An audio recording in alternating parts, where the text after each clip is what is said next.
Bismillahirrahmanirrahim. Assalamu alaikum wa rahmatullahi wa barakatuh.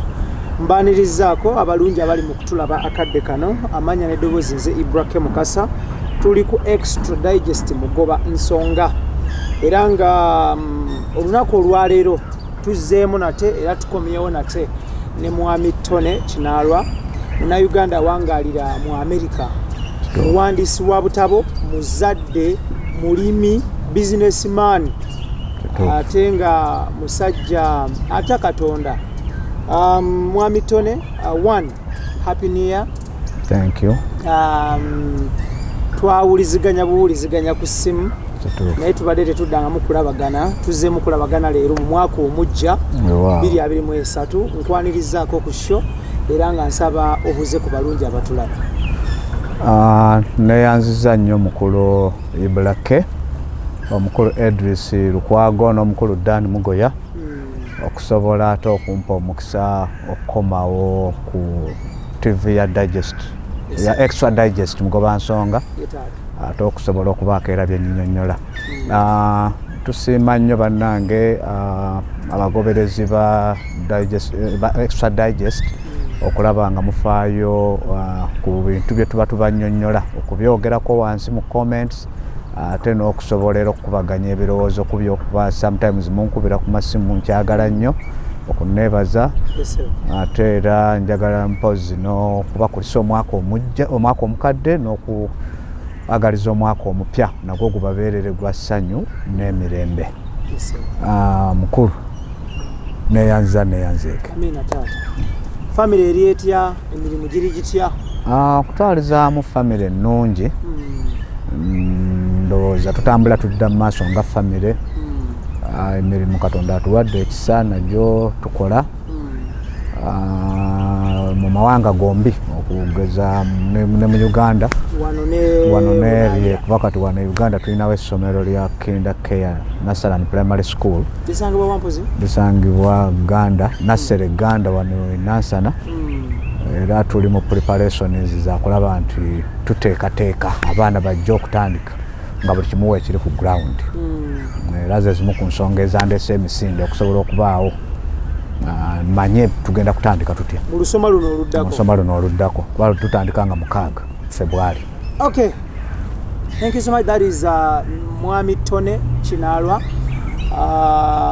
muna Uganda naye nga awangaalira mitala w'amayanja mu America. Tutera okumufuna after a space of 2 to 3 months because he's a writer, he's an author. I know butabo buli bubiri, one the Paradise Africa, then nakalala akali mu pipeline akagenda okufuluma in the shortest time possible from now, Who is Rich ke katabo ke akokubiri. Tukola ne Africa One Tours and Travel basangibwa muyenga ku Catherine House 2nd floor batwala abaana okugenda mu America, Disney, Hollywood, Universal Studios, Volcano Bay n'ebifo ebirala bingi nnyo mu America. Era nga bagamba omwana wa primary n'omwana wa secondary, you are welcome. Batwala abaana si bantu bakulu. One more time, batwala abaana si bantu bakulu. Era abaana bano babatwala ne balambula between 1 to 2 weeks ne bakomawo ekyaddondo wano. Bakikola buli mwaka. So the earlier the better.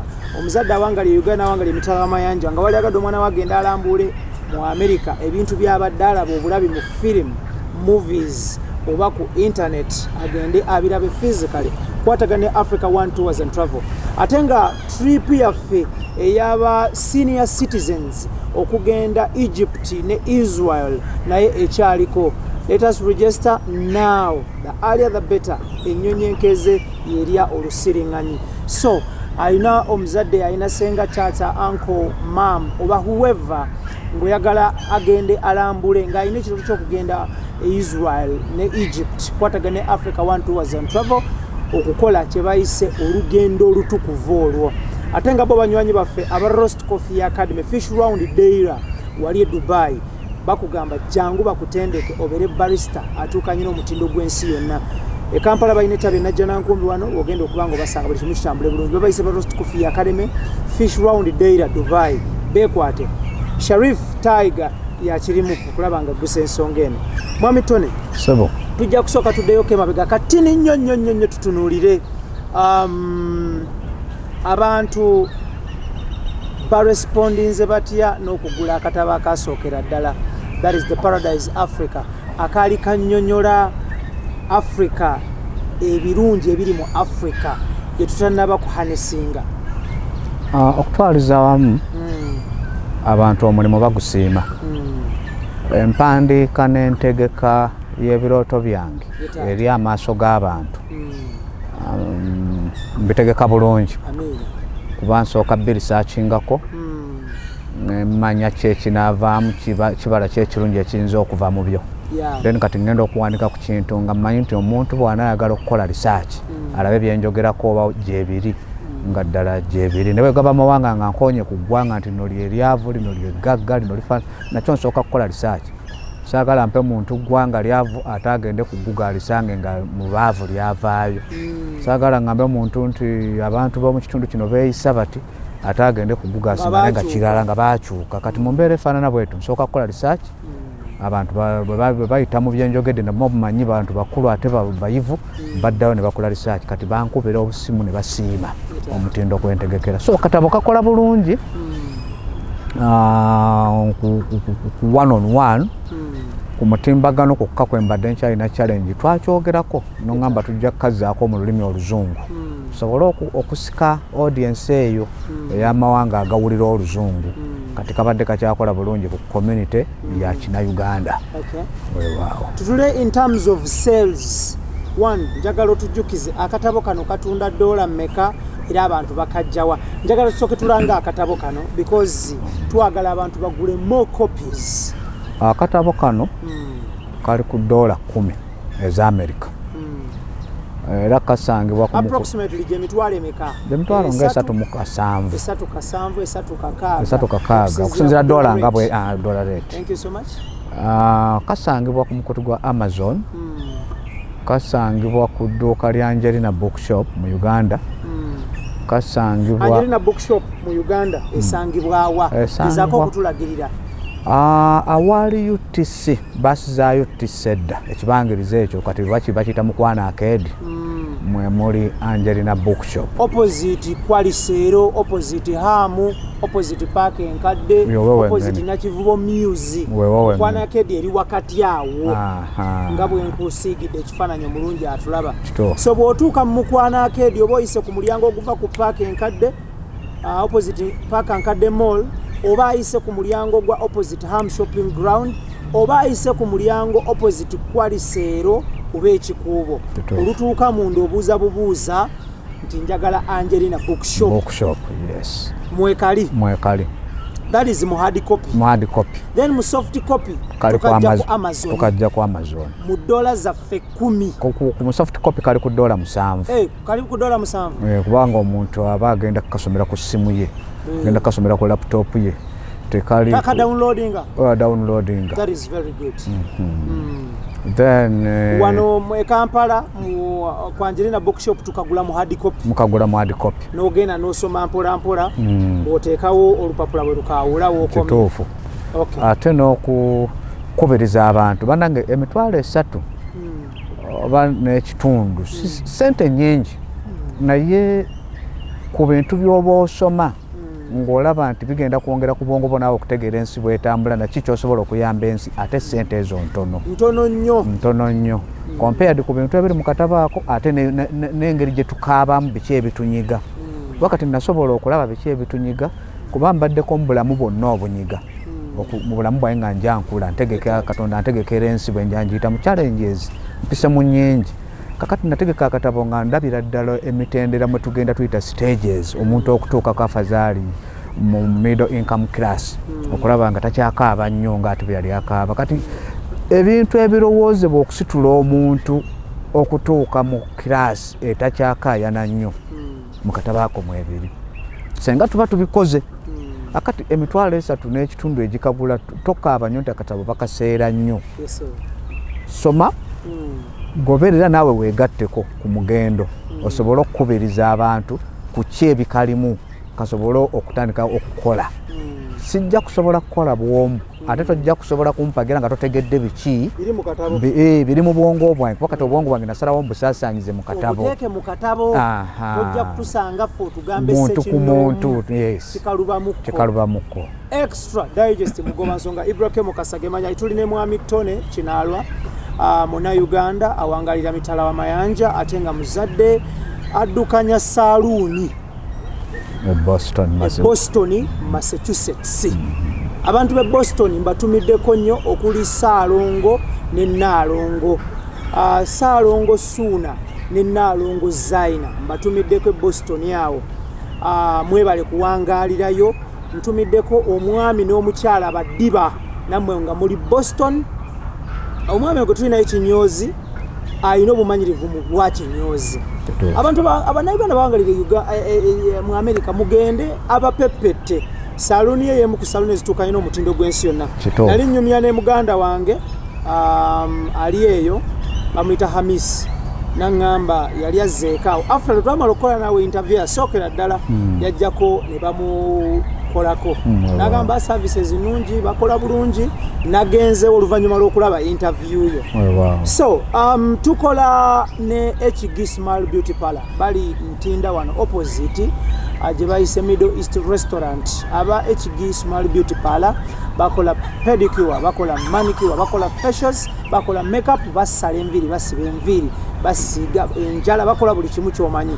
Endabika yo ky'ekitiibwa kyo. Courtesy of HG Smile Beauty Parlor.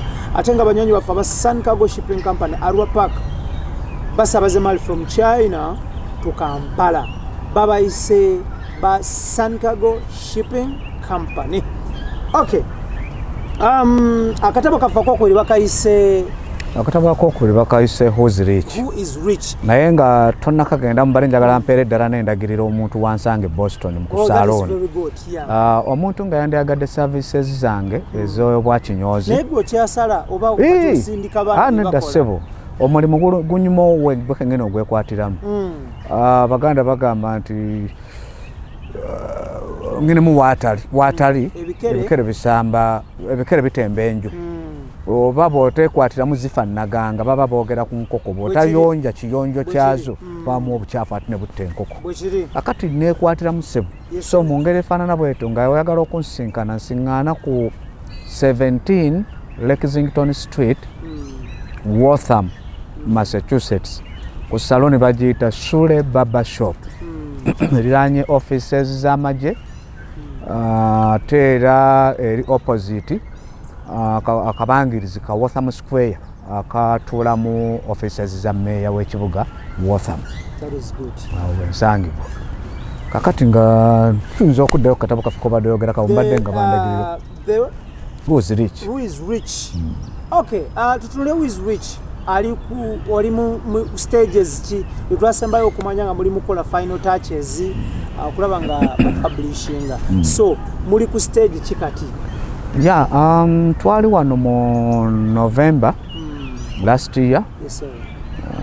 Nga maze okukateekayo ewa editor okukaeditinga obulungi then nakampeerezaako emabegakaawo omwezi gwa December ng'atandika okulaba nkayitemu ndabe bya editings ebikwatagana kati bwe nali nsanzemu obumulumulu ne mukubira nekamuweereza bbaaka ne mugamba wano na wano Tereza muwabulamu akati nangamba okay January ajja kusobola okukanziriza katunulemu alabe bulungi wabadde akubulumulu bwendabye akanzirize mu January bwe nsiŋŋana nga kali okay akateekayo ku mitimbagano katandika okugenda ku seera kamiko asatu. Okay. Tutunulire yo Amazon lintach nayo iredde okutekinga on the product. Era ono bw'amaliriza okueditinga nga tukkiriziganyiza akakasuka ku Amazon mu managing system yaabwe basooka kukayitamu kati bakayitamu ne basiŋŋaana ng'otuukana n'omutindo gwabwe tovuma bantu tojerega bintu byabalala kugamba ng'oli ku mulamwa gw'ebintu nasiŋŋaana nga bisobola okunyumira omuntu nga tolina gw'ovulunze then bakasasoka tekyo kijja kuva mu makulu luvannyuma lwa kumala kayitamu bo okukakkiriza oge nga kaleera ko basooka kukayitamu akadde Paradise Africa then ne balooka batuwa confirmation nti ya akatabo kamwe kali clear era tukataddeyo kati ne kano balina kusooka kayitamu. Okay, tutunulire ba editor bano b'okozesa baki baddugavu beeru? Editor gwe nasooka okukozesa mwami Munnayuganda. Okay, that is very good. Ne gwe nazizzaako okukozesa mukyala Munnayuganda. That is very good. Wow. Okay. Akatabo kano of course waliwo kyebayita okukola experiment oba visibility study ku ground era nga ground yo yeffe Bannayuganda. Kituufu. Wasisinkanyeko abantu okulaba nga obakolamu omulimu okulaba nga bategeera akatabo kano n'okubannyonnyola akatabo kano oba okutuusa obubaka obuli mu katabo kano? Okusookera ddala ndi wa mukisa kuba nkola mu saloon. Amen. Mu saloon mwenkola nsisinkana abantu bangi ab'ebiti ebyenjawulo, abayivu ennyo, abayivu ekitono n'abatali bayivu, naye omulamwa gubeera mu kutegeera kikyenninawo kati ngezaako okwogera nabo era muvannyuma lw'okwogera nabo nga basiima ebirowoozo bye mba ntadde ku mmeeza kwensinziira ne ŋŋamba kati kino kankiwandiikeko. Kati ate bwe namaliriza ekyo nabadde first ku mulundi guno ne ŋŋamba bwe kituuse kati kaŋŋendere ddala ku gulawundi ekyaddondo ŋŋendeko mu byalo gye basinga okuntegeera gye banzaala nenzirukako nsobole okwogerezeganya. Nasobola okugamba maama wange n'akubira chairman w'ekyalo kyaffe Magoggo ate nenkubira ne mukulu wange asobole okwogera ne chairman w'ekyalo kyaffe ekyampisi mu Busiro ku ngeri y'okwagala okubasinkana tukubaganye ebirowoozo ku biki bye nnina biki bye mbaagaliza era twandikoze tutya okusobola okutuuka ku ekyo kye ndowooza. So nasobola ku Lwokutaano olwa wiiki ewedde okuddukako e Magoggo bamunaanika nga bamaze okutegeka obulungi, chairman ategese, abantu babategeezezza ab'ekyalo era nasiŋŋaana ekyalo kyonna nga kitudde nga kinnindiridde. Abantu abakunukkiriza mu muwendo ki? Nga bw'omanyi ekyalo kibeera kirina abantu nga 100 ku 120 abwe batyo, kale 10 afazaali eyo yabaddewo eri okusobola okola. Ate n'abamu nga waliwo abataasobodde abo nga omanyi ebyalo bibeerako ebizibu, ate ono afiiriddwa, ate ono akoze ati, naye at least namba esinga byatendinza olukuŋŋaana nensobola okubanjulira biki bye ndowooza okusinziira ku katabo bye nawandika mu katabo ako. Butya tusobola tutya okwejja mu bunnya nga tukozesezza kye tulinawo. Balina ettaka ne bantegeeza nti ettaka eryo bwe nalireka era bwe walisanze si bwe riri kati olw'okuba nti population egezze batandise okulitemaatema obubajjobajjo. Abaana bakuze, alina okuzimbako wano, alina okukola kulimirako wali, ate naye afunye ka famire kw'otadde n'okutunda. Ne bagamba ekifaananyi ky'obadde olina si kyekifaananyi ekiriwo. Ne mbagamba nti kyamukisa mulungi kubanga n'abakozi tubeetaaga. Nammwe mwennyini nga bwe muli mukaddiye kati ate abantu be muguzizza n'abaana be muzadde ate be bato ate abalina amaanyi agasobola okukola. Kati olw'okuba twetaaga abakozi tetujja kutunuulira oli ayina eka emu, ono ayina eka 10, ono ayina eka 6, ono ayina 3, tusooke tukizzeewo kifuuke kyalo. Bwe kifuuka ekyalo tumanye nti kyalo kyaffe bye tugenda okukozeserezaako tubibale nti oke senga obadde olina eka 10 naye eka 10 ng'okaddiye mu maanyi n'abaana oluusi tebakyaliwo, abalala baakulekawo, abalala bagenze mu mawanga g'abazungu, abalala bali ng'abawalabu. Kati ate otandise okutawaanyizibwa emisota, enkima, ebibe, amagunju ate agalya ku buntu bw'okozeewo. Akakitegeeza nti ekifaananyi ekyo kikyakuyamba ng'omuntu, kikumenya bumenyi. Naye ate mutabani wa Kinaalwa, mutabani wa Kisuule, mutabani wa Seviire abatalina kibanja abakyasula ewa kitaabo bano n'abaagulako akayeeka akamu ate bo bakyalina ki embavu. Kati senga muba mugasse amaanyi ekyalo kyo nga mukigasse bo ne bajja n'amaanyi fosiyo gye balina, energy gye balina, ne bakkiriza mukolere wamu. Kati ate ekibanja ekibadde kikumenya kiyinza okutandika okufuuka eky'omugaso okusinga lwe kitabadde kya mugaso ng'okirina bwomu. tekigenda kugibwako, kigenda kusigala nga ttaka lyo. Wabula tugenda kubala oba kukolawo amateeka agagenda otugaidinga nti tugenda kukolera emyaka 2, tugenda kukolera emyaka 4, tugenda kukolera emyaka 5 nga tukolera wamu.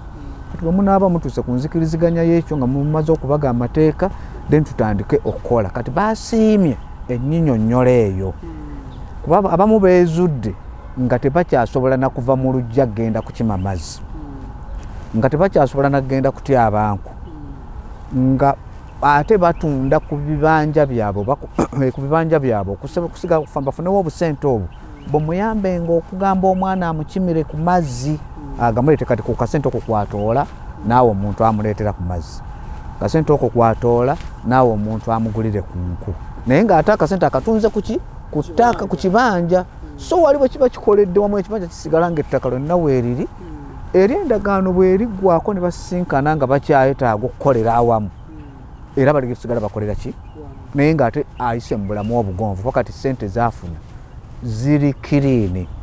Asobola okuba nga bali abaana balima emmwanyi, balima obutunda, balima ebibala ebivaamu essente, balima kawo, balima soya ne ku large scale ne batunda. Bamala okutunda bagabana ate ne bajjako ne ssente ezimu okusobola okwekulaakulanya ne bateekako eddwaliro, nti omuntu oyo abadde alwala n'akaluubirizibwa okugenda okunoonya eddwaliro gye liri, naye kati eddwaliro bagenda kulizimba nga ku community ku zip code emu ya kyalo eyo babeereko n'eddwaliro.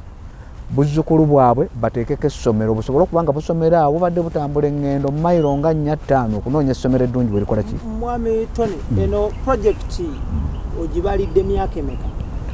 Bwe kubanga kwe kwagala kwa Katonda nga senga baba bwe banaaba batuuzizza olukiiko ne bakkiriziganya okukola bino twabikkirizganyizaako, naye kati bakyalina okutuuza olukiiko olugenda okubafuga bonga bo nga siri mubeekubemukko balabe bameka abalirede okuwaayo, kuba bonna oyinza okusingana ng'omu bw'anaddayo ne yeebakamu ayinza okugamba naye ndowooza nakibaze bubi kansooka ennindemu, omulala ng'agamba nabadde mbagambye ndowooza kuba waako yiika 3, naye omwami ono byayogedde ndowooza zonna eka 10 ne bwenzibatera. Kati okuyita mu wiiki bona nali olwakutaano baddamu ku Sunday neetandika olwo Sunday luno.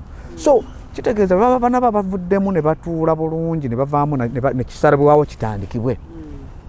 Nakiwadde emyaka 3 ku 5 kubanga senga oba osimbye emmwanyi myaka 3 oba otandise okunoga, senga muba mulunze enkoko mu myaka 3 muba mumaze okufuna ekiba enkoko numbers ezimala nga kati bwe tutunda tutandika okugabana ku magoba, muzatandika ne mutunda entono nga muzzaamu ssente ne mutunda kwazikulira enkoko ndowooza myezi nga 3-4 bwe gito ku 5 ne mutandika okuba nga mutunda ate ne mujjamu ssente.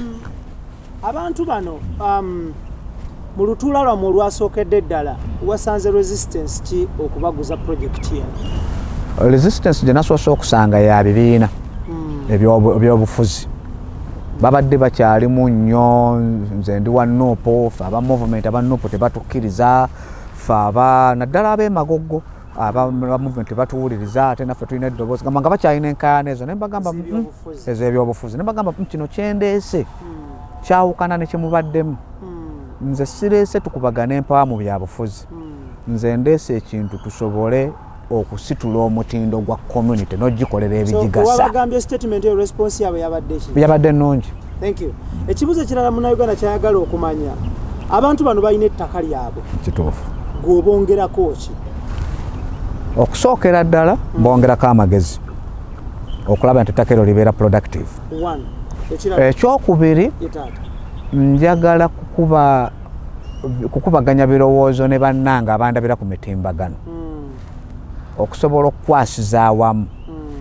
Alina ddoola emu, eddoola ebbiri, eddoola esatu, eddoola ettaano. Nja kuba munaamunzikiriza nja kuleka ennamba y'essimu muginteereko awo, omuntu akasukeko akasente konna, kubanga kino kye tugenda okukola is a model village, nti bwe nnaava ku kyalo ekyo ate tujja kgenda ne ku kyalo kyoyo yakasuseeko ssente naye tutwaleyo omusomo gwe gumu, kubanze nnoonya kusitula abantu ba Uganda bonna nga buli omu akozesa ekyalo kyaliko n'ekyo ekitono n'ettaka lye balina ku kyalo okwo. So kitegeeza nti essente ezeŋŋenda okusaba si zange, bannayuganda bannange naddala bali mu diaspora bwe tulina abantu baffe abakaaba eno bakasukeyo eddoola emu tezitowa nnyo ku muntu ng'oli Bulaaya, ddoola ettaano tezitowa nnyo, ddoola esatu oli waddembe okussaayo n'ekikumi. okusinziira nga bw'oba owulidde akati awo nange ng'omuntu ate nange nja kusobola okukwasaganya nga kye nnaaba nfunye nakati nkwasaganya kuba kati okujja obuzi nataddemu ettikiti ya $1,600 awo nabadde mu $5,000,000 plus ezo nazitadde kati ogattako zensula ku wooteri ogattako okulya naye nga ndeese amagezi agagenda okuyamba abantu abo bennumirwa n'okugaba ebirowoozo eri eggwanga lyonna kuba kati wano ndi mugaba birowoozo eri eggwanga lyonna. Thank you. Tuli ku extra digest mugoba nsonga IBRAH Mukasage manyaga tuli ne mwami Tonny Kinaalwa tutunuulira ayina vision y'okulaba nga abantu bakosa kye balina okutuuka ku kye beetaaga. Kituufu.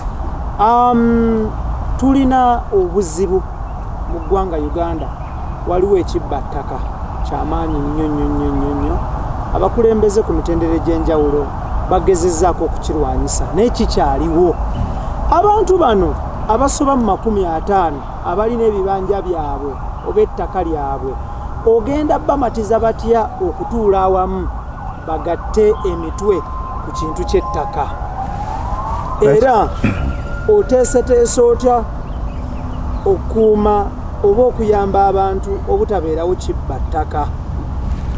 Okusookera ddala bwe nabadde ntuula nabo banga nteekateeka ebintu bino nalowoozaako bitwala ku byalo kwenzaalibwa kwe bamanyidde eddala obulungi nti ono mutabani wa Nakandi ono mutabani wa Mpalampa such that nti abantu abo tebanninaamu kakunkuna bamanyi mbeera Bulaaya bamanyi ku byensobola okukola ne besobola kukola obwongo bwange nakula nabo ne bammanya ng'omuto akati tebanninaamu ssaka okusinga lwe nandivudde nengenda ku kyalo kwe batamanyi bandirabidde mu sekiti eyoyagala okubakyankalanya mbabbeko ettaka lyabwe mu ngeri ya kitole naye nagenze ku byalo kwe bantegeera kati ebyalo kwe bantegeera nti siri muleeni ebbattaka ate siri muleeni ebaagaliza kubabbako ttaka omuntu omulala okujja obabbako ettaka basobodde okugula ekiteeso kyange era abantu b'ekyampisi mu Busiro babadde basanyufu bya nsusso kubanga ate bo nasanze nga obugunjufu bwabwe busukkawo mu kyalo ky'ekyampisi teri yakoonye ku politics wabula obwedda bakuba bukubi mu ngalo na buli asituka okwogera nga neebaza olw'omutindo kwendowooleza n'okubalumirwa n'okubaagaliza akati abantu abo tebalinaamu dawutu nti bajja kubbibwako ettaka lyabwe ate era nabagambye tugenda kubaga amateeka nga bo batudde nga bo nga siriimu beekolera amateeka agagenda obbagayidi nga tukolera myaka emeka ku ttaka kuno buli omu bw'aleeta ekibanja kye tusalewo ntusooke tukolera emyaka 2 nabagambe temwewa okusooka nabadde amagezi muka temwewa myaka 5 ebintu bijja kuba byakameruka ate musasike naye mwewe okutandika ku myaka 2 kuba mukola nga mukolera n'abaana bammwe weewaawo n'abazzukulu kati mwewe ekibangiriza ekimala mwewe emyaka 2 okutuuka ku 5 kyemunaamukkiriziganyirizaako ekyo kyekijja obbawo entegeka ennungi tusimba mwanyi oba n'ogamba myaka 5 mwanyi zijja kulya myaka 3 munazinogera emyaka 2 nga bano bataddemu nnyo amaanyi gaabwe ng'abavubuka gw'omukadde obatwale ku advantage nti emyaka 2 kebanozeeko kakola ki kamala kitegeeza bajja kuba bafiiriddwa amaanyi gaabwe. Njagala tutunuulire ebintu bibiri ekisookera ddala ekyampisi n'emagogo oyinayo ettaka gwe nga gwe? Nze siinayo ttaka nze ndi wano Nansa na Ganda ekyampisi toyinayo wabula eri waliyo ettaka lya kitange ekyampisi mu Busiro kwe naziika ne mutabani wange n'ekitange ali okwo ne bajjajjange bonna bali okwo eka 6. Ogenda gwe kuwaayo eka mmeka? Famire ya kwa mukulu wange yasikirawo yabaddewo mu lukuŋŋaana beetegefu nga famire ettaka lyonna okulikozesa awamu nga ebitoosi byange bwe biri ezo eka z'omuka bali redde okuliwaayo. Thank you so much. That is a good one because toyina bw'ogenda kunyonyola kintu bantu nga toli part of it. Kituufu. Then the question endala about that very thing tutunuulire abantu bano bagenda kulima mmere bagenda kulima bintu bagenda kulima na kulunda kituufu akatale kekaliwa akatale olina nteekateeka kyeka banoonyeza because collectively abantu collectively nga bagase ideas basokera ku makya ne bagatta ettaka eryo ne likunukkiriza katugambe eka 10 oba 3 all together singa ettaka lino lyonna balitaddeko katugambe ebitooke eka 10 ne bateekako ebitooke bya eka nga 4 endala esigaddewo enkaaga ne bagamba tutaddeko awagenda katugambo ente tugende tutekeko ebiyumba by'enkoko tugende katulime kasooli katulime mmwanyi tulime lumonde oba muwogo akatale ke kaliwa kibuuzo oba plan y'akatale yeeriwa because kati project eno gwe vision bearer wa project eno kivula tubuuza gwe bibuuzo because one kyensinza okwagala mu kino kyatandikira mu bwongo obwo n'okijja mu bwongo n'okiteeka ku lupapula okijje ku lupapula oyagala kiteeka mu nkola that is the best way. Okay, kati okudda mu kibuuzo ky'akatale ke kaliwa oleese ekibuuzo ndowooza ekisinga okuba ekikulu kuba buli muntu yabadde akayana katale ne bukakati akatale tusina katale ne mbabuuza ku mwenna we twogerera wano ani ayina ensawo z'akasooli 3 mu nnyumba ensawo z'akawa 3 ensawo za soya 3 ez'ekiro 10 nga zimulemye okutunda nga tewali n'ogo kati nga tosobola kubuuza katale nga tolina kyogenda kutwala mu katale olina okubuuza akatale nga kyolina okutwalayo kikulemeddeko ne mbabuuza ku mwenna ku kyalo kuno ani alya breakfast ennungi n'alya ekyemisana ekirungi n'alya ekyeggulo ekirungi nga kiriko kyentegeeza ku breakfast kuliko gama ya caayi ne bwetabaamu sukaali naye nga kuliko omunwe gw'akasooli oba nga kuliko omugaati bw'oba ogusobola oba nga kuliko omummonde ogwasuzeewo n'olya ekyemisana oba lumonde oba ttooke nga kuliko enva za kinyeebwa oba za kijanjaalo oba waguza akanyama mu busobozi n'ekyeggulo bw'otyo ani akisobola ku mmwe awanika omukono abaawanisa emikono bwe nkiseka mu percentage zabadde nga 3%. Kitegeeza n'enkitwala ku average nti tewali ne mbagamba mmwe katale nnamba emu bino bye tulima ne mulunda enkoko 3 awaka ne zibiika amagi 18 n'otegekako amagi 7 gaalule obukoko 7 amagi 11 mugatunde funemu amafuta g'ettaala naye nga n'omwana wo tasobodde kulya ku jjeero mutunda kufunamu mafuta ga ttaala mulina omuti gwa ffene mumuwanula na muto ne mumuteeka ku makubo nga n'omwana talyako n'omuyembe bwe guba gugudde nagwo temukkiriza gulyako muteeka katandaalo kitegeeza mwe mwandibadde akatale nnamba emu ebyo ebintu bwe mubyejjako ne mubitwala nga mmwe temubiriddeeko musubwa ekiriisa ekibirimu okusobola okwongera ku bulamu bwammwe nga setunnatunuulira katale k'e Sudan tunnatunuulira katale k'e Somalia ffe ababirimye tubirya kati tusooke tulime tufune ffe kye tulya tube bamativu kuba enjala olwaliro mu Uganda mu byalo kati ffe tubatwalira obusawo bw'omuceere n'obw'obuwunga enjala mpitirivu naye nga lyettaka weeriri enkuba etonnya weeba etonyedde mukama bw'aba ayagadde naye bo ne batasobola kukozesa budde obukulima kimala omuntu ate n'ava ku kibanja kye n'agenda asaka ku kibanja ewooli asobola amuwaddeyo emitwalo nga5 n'amukubira yaadi z'olubimbi alime amuwe emitwalo 5 yate nga tasobola kubirima wuwe kakati ffe katale bwe nabazeemu bwento babadde basanyufu ne bagamba ate ddala otukutte mavumbavumba kubanga kya muwendo nti naffe baite tusobola kweriisa bannaffe abamu ku byalo bona bamutuyamba n'abayambe kitegeeza tulina kusooka kwekolamu omulimu tufune emmere etumala ng'ekyalo then esigaddewo tuuke tugifunira akatale naye nga nzize ku katale nako kennyini ngakko nako weekali ffe tuliisa Southern Sudan ffe tuliisa Kenya ffe tuliisa Rwanda ffe tuliisa Zaire ffe tuliisa Somalia so nga n'obutale obulala bwe tuba tulimye ebingi tusaba gavumenti etukwatireko oluvannyuma lw'okussaamu amaanyi ne gavumenti neeraba nga betulimye byetaaga okutundako ebwe kwasenga ekyalo ekyo kinaalima n'ekirala nekimu n'ekirala nekirima lino eggwanga lijja kuba blessed nti ekisookera ddala baliyita the pearl of Africa. Okukiyita the pearl kitegeeza bugimu na budde bulungi ebiririmu. Bwe tubeera n'obudde obulungi n'ettaka eggimu tusobola okulima ebintu bingi ne tuliisa bannaffe abatasobola. Tuyinza okutunuulira ensi nga Ukraine. Ensi Ukraine olwaleero weeri ensi zonna zikaaba. Lwaki zikaaba? Yeerima emmere y'ensi. Erima mmere ya mpeke. Naye emmere y'empeke Ukraine gy'erima yeeriisa ensi zonna. Naffe Uganda tukaaba lwa Ukraine. Tuyinza okuba tetulya ku mmere ya Ukraine direct. Naye olw'okuba bali abalya ku mmere ya Ukraine direct tebakyasobola kugifuna kati ate ffe obutono bwe tulina bwe twandisobodde okwekolamu omulimu. Tumaliza tulina obutwalayo ffe ne tusigala nga tufa olw'omululu gwa ssente. Kandi tusigala nga tufa enjala kuba buliko wagula kasooli yazze bannange mbaddewo n'eddebe mulimuwe kubanga amawanga tegakyafuna mmere eva mu Ukraine olw'olutalo oluliyo.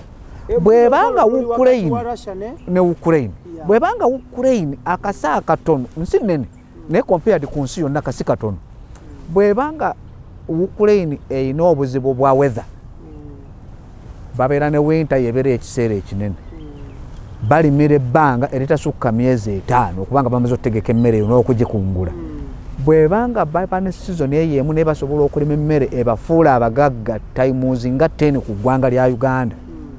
Ffe abalina seasons ebbiri tulemererwa tutya okuba abagagga. Extra digest mugoba nsonga kwe tuli Mwami Tonny Kinaalwa gwe tuli naye is the vision bearer.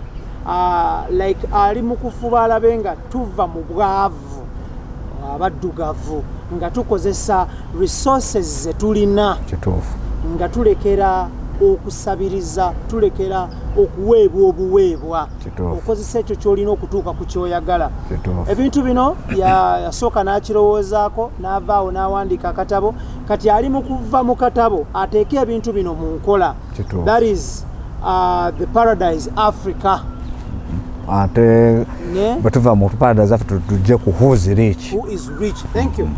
Mwami Tonny njagala tutunulire singanga GoFund yaffe eno tewezezza ssente zetwagala kukola project eno plan B eriki?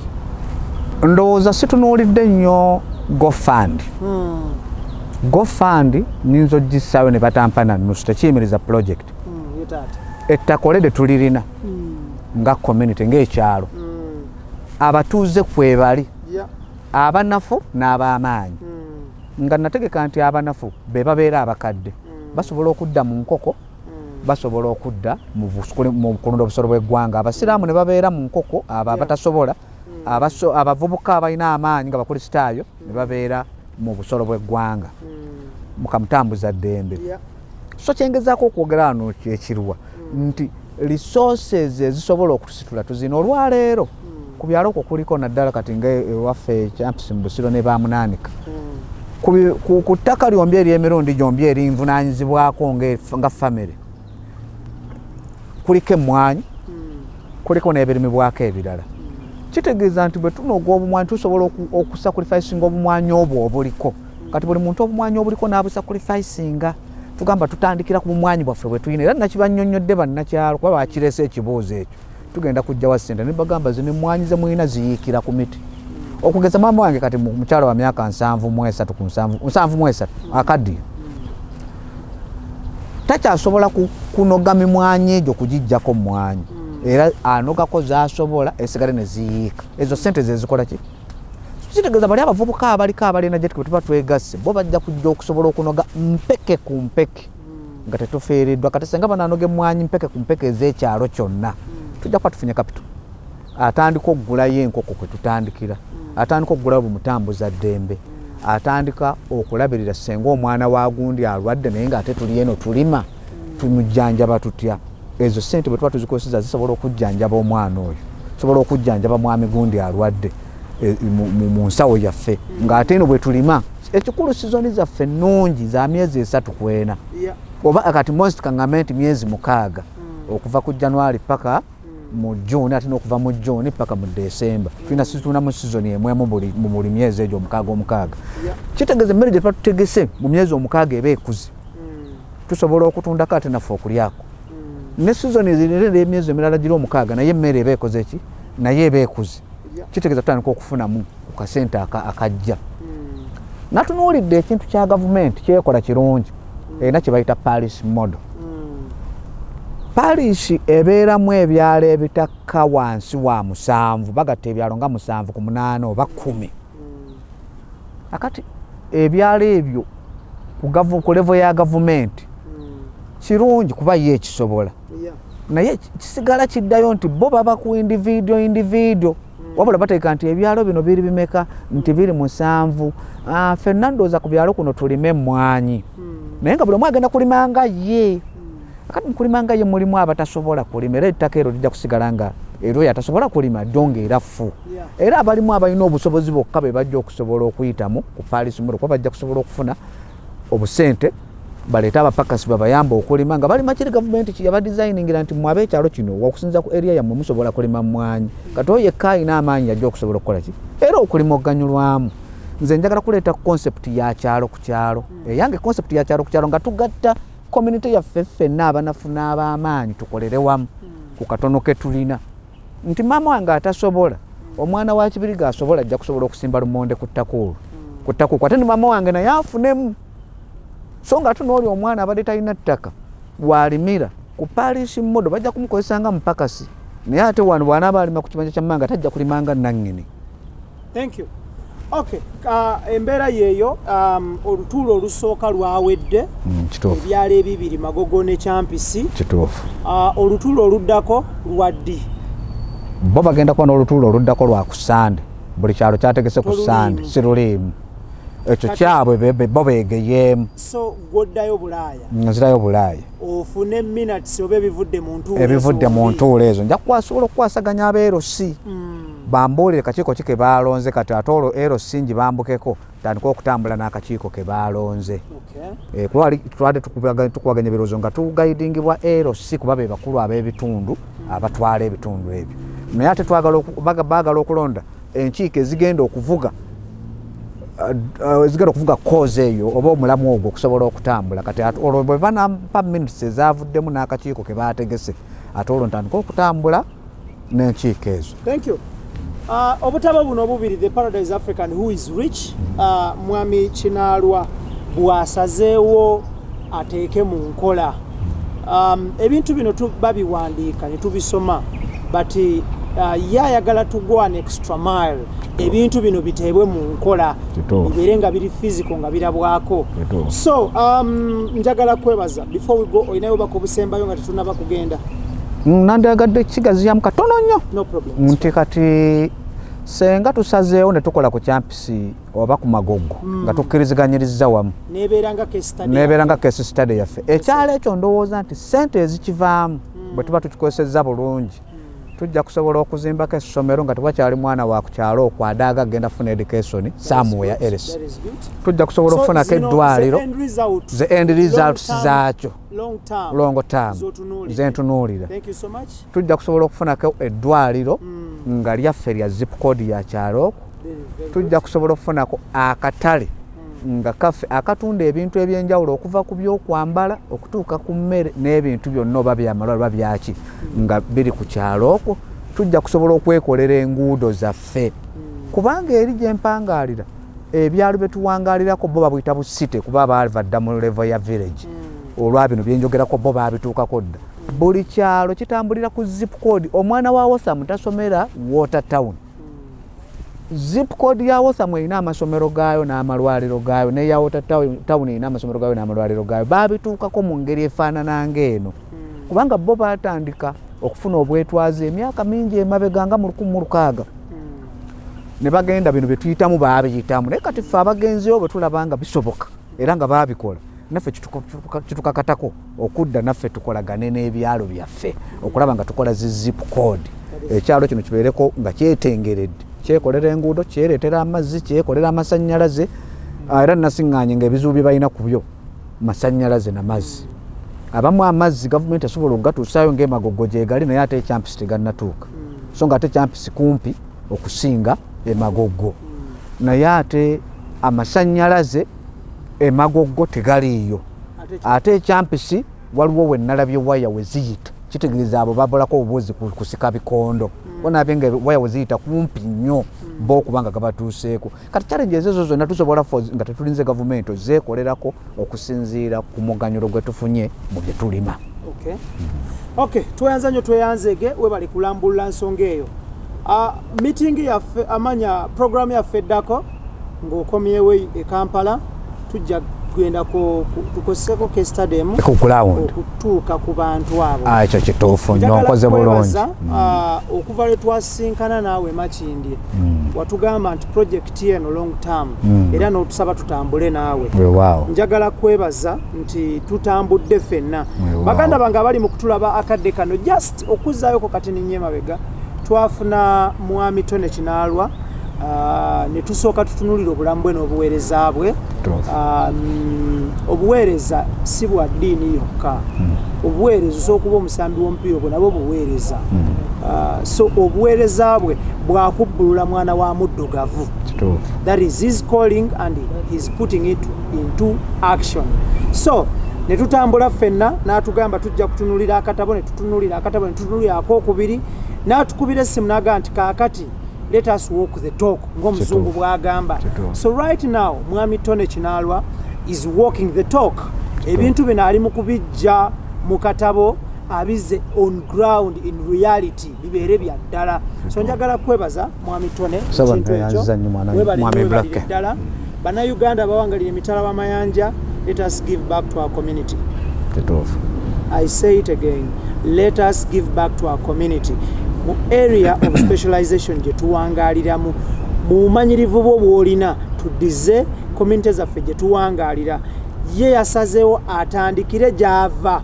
That is Champion Magogo. Thank you so much. Webale nnyo webalire ddala. Tetugenda kuba tusukawo nnaku olwaleero, but before we go tumira ku bantu. Kituufu era njagala n'okuleka obubaka eri abantu bonna ababeera mu diaspora. Ffe tubeera n'abantu abalina challenges zino zenjogerako era batumenya kinene. Buli lwe tubeereyo obusimu bubeera bujja buli ssaawa olw'embeera gye bayitamu naddala mu byalo. Kakati njagala bo bennyini abali mu diaspora bayambe omulamwa guno okutambula. Njagala balekera ennamba y'essimu egenda kubeera mu mannya ga Mwanginaze. Kwani Mwanginaze nasituka ne ŋŋenda naye mu nkiiko zombi nga njagala alabe byenjogera n'abantu response yaabwe boogera ku ki. Akati njagala okuleka amannya ga Mwanginaze yanzirirako ddala bamuyita Harriet Nakalyowa. Essimu ye gye njagala okubasaba mugiyisizeeko obubaka. Buli asobola $1, $2, $3, $5 ajja kusobola ozikuŋŋaanya ate era nja kujja ku mukutu gwa mwami IBRAH mbanjulire kye musoloozezaayo tusobole okulaba nga tutambulira mu bwerufu. Essimu ya Mwanginaze eri 0782 850 343. Eyo yessimu ya Mwanginaze kwe muba musindika buli abasobodde okusindika obubaka ajja kusobola okubuntuusaako ate nange nja kukomawo ku pulogulaamu ya mukulu IBRAH okusobola okwanjuluza nti oba mulina kye mwayamba mu kuteekawo ettaffaali okulaba nga pulojekiti eno etambula. Okusinga njagala okwebaza abantu abatugoberera ku Extra Digest mugoba nsonga. Era njagala n'okwebaza Extra Digest mugoba nsonga okukkiriza okugiyisizangako ebirowoozo bino kubanga byamakulu biyamba ggwanga. Njagala okwebaza abantu b'empangaala nabo mu kibuga Boston ba mu ssaza lya Massachusetts oba ne America yonna kaŋŋambe ne mu diaspora kuba nfuna abantu bangi Canada Germany munsindikira obubaka nga munneebaza olw'emiramu emirungi. Njagala n'okukubiriza abalala bannange views ng'oluusi nina program ezo endala z'endaba eziriko 70 eziriko 50 million neeno mugiwe nnyo amakulu kubanga eri ku muntu oweewammwe wennyini ku kyalo agenda kusituka ata mugiwe amakulu. Abakulu bano abali ku digest nabo baddamu amaanyi nga balaba views nti mulabye program mugirabye musaye ebirowoozo bw'ogiraba gisindikireko munno omugambi waliwo program efaanana bweti ne bweti boogera ku bintu efaanana bweti ku Extra Digest mugoba nsonga. Kale nsaba nti mutambuze omulamwa guno mu bannammwe mbebaza nnyo mwebalire ddala nebaza community z'ebyalo bino bwe nagenze Magogo ne Kyampisi okusobola okukkiriza abakulu abeerosi ne bakansalas ne bachairman beerosi nga mwebali mbebaza nnyo bannange mwebale kutegeka nkuŋŋaana zino era mukkiriza abantu abanaba basobodde bakubira ku masimu abo bantu be Magogo ne Kyampisi okusobola okukonfaminga obaddala olukuŋŋaana luno lwabaddeyo obaddala abantu bazze mubawe response eyabaddewo mu butuufu bwayo nga bwe yabaddewo omuntu afuna ekifaananyi weewaawo ayinza okwagala okugaba akasente naye ng'ayagala okusooka okumanya ddala olukuŋŋaana lwabaddeyo kyamaani w'ekyalo bwenjogerako naye kikyagenda okwogera agenda kumpa response efaanana etya kale mbebaza nnyo mwebale nnyo mwebalire ddala njagala okwebaza nakino sijja kukyerabira abazadde abampa abaana mu ssomero n'essomero lyange nalyo kandiisizeewo ddala bannange essomero lyange liri Nursery Ganda liyitibwa Kinda Care Nursery and Primary School mwebale nnyo abazadde abatuwa abaana mwebale nnyo mwebalire ddala olusoma lugenda kuddamu era tusaba mutwongere abaana mwe tubawa education entuufu kuba buli ekyetaagisa ku ground bwekiri njagala okwebaza abasomesa okuva ku administration okutuuka ku mwana asembayo wansi mwebale kukola mulimu ogwo mwebale nnyo mwebalire ddala njagala kwebaza famire yange mukyala wange n'abaana bange njagala kubebaza baganda bange balamu bange mwenna abampa support okusobola okulaba nti omulamwa guno gutambula mu ngeri efaanana bweti neyanziza nnyo neyanzeeke tweyanzege mwami Tonny tetugenda kuba tusika olunaku olwaleero IBRAH Mukasage manya gange special thanks to Idris Daniel Keith and Tonny and to our sponsors Gandhi Hardware Store in Tinda. Thank you so much. Thank you so much Roast Coffee Academy. Thank you so much HG Smile Beauty Parlor. Thank you so much Sun Cargo Shipping Company. Thank you so much Africa 1 Tours and Travel. Ubere bulungi mweraba. Assalamu alaikum wa rahmatullahi wa barakatuh. Once again, Happy New Year.